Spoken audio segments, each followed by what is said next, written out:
Corona virus की दूसरी लहर का असर देश में अभी पूरी तरह खत्म नहीं हुआ है। इस बीच एक और वायरस ने अपने पैर फैलाने शुरू कर दिए हैं। केरल में हाल ही में निपाह वायरस का मामला सामने आया था। अब तमिलनाडु में भी एक केस सामने आया है। कोयम्बटूर के जिलाधिकारी के मुताबिक निपाह वायरस का एक केस उनके यहाँ पर मिला है। सभी तरह की सावधानियां बरती जा रही हैं। एक्सपर्ट्स के मुताबिक निपाह वायरस कोरोना से भी ज्यादा खतरनाक है। इस बीमारी का कोई इलाज नहीं है, जिस वजह से मरीज की मौत भी हो सकती है। तालिबान के प्रवक्ता ने एक बार फिर पंजशीर में कब्जे का दावा किया है। तालिबान प्रवक्ता ज़बीउल्लाह मुजाहिद ने कहा कि हमने पंजशीर में अपने दुश्मनों को ढेर कर दिया है और पंजशीर हमारी फोर्स के कब्जे में है। ज़बीउल्लाह मुजाहिद ने कहा कि पंजशीर के साथ किसी तरह का भेदभाव नहीं होगा। वहीं अब सरकार बनाने के कवायद तेज हो गई है। तालिबान ने अपनी सरकार के ऐलान के दिन होने वाले समारोह में अपने 6 जिगरी दोस्तों को शामिल होने का न्योता भेजा है। बताया जा रहा है कि चीन, पाकिस्तान, रूस, ईरान, कतर और तुर्की को सरकार गठन के कार्यक्रम के लिए न्योता भेजा है। अफगानिस्तान में तालिबान के नियंत्रण के बाद तालिबानी हायर एजुकेशन मिनिस्ट्री का एक आदेश जारी किया गया था, जिसमें कहा गया था कि यूनिवर्सिटीज में लड़के और लड़कियों की क्लास अलग अलग होनी चाहिए और अगर ऐसा मुमकिन नहीं हो पाता है तो बीच में पर्दे लगाना चाहिए। तालिबान के इस फरमान के बाद अफगानिस्तान के एक कॉलेज की तस्वीर भी वायरल हो रही है, जिसमें लड़के और लड़कियों की क्लास चल रही है और बीच में पर्दा लगाया गया है।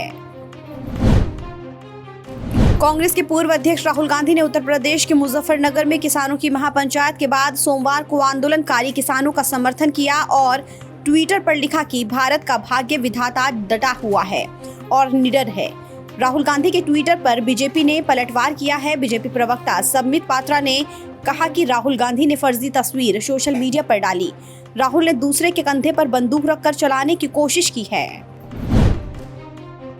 उत्तर प्रदेश में बीजेपी के प्रबुद्ध सम्मेलन की शुरुआत हो गई है। चुनाव से पहले बीजेपी का ये सम्मेलन प्रबुद्ध समाज में अपनी पैठ बनाने को लेकर अहम माना जा रहा है।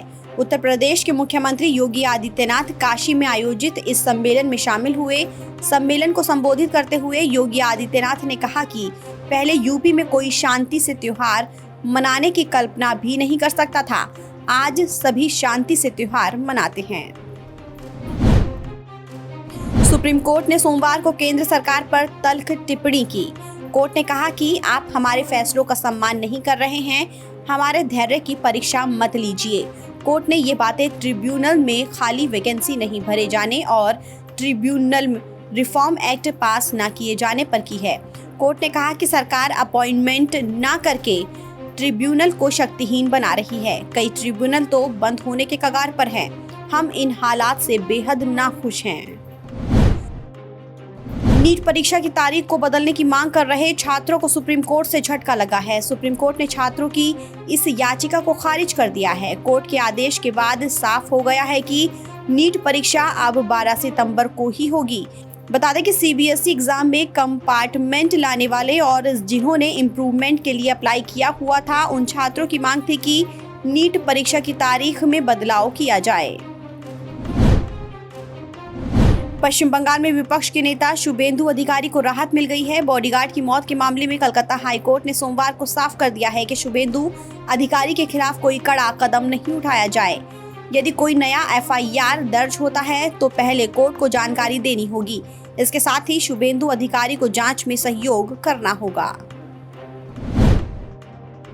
झारखंड विधानसभा में सोमवार को जमकर हंगामा हुआ। हंगामा विधानसभा परिसर में नमाज के लिए अलग से कमरा अलॉट किए जाने को लेकर हुआ।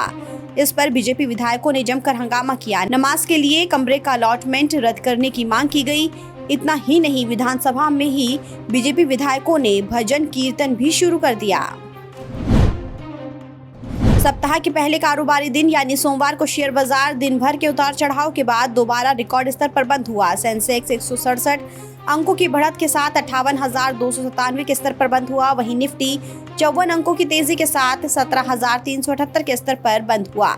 ये सेंसेक्स निफ्टी के बंद होने का उच्चतम स्तर है।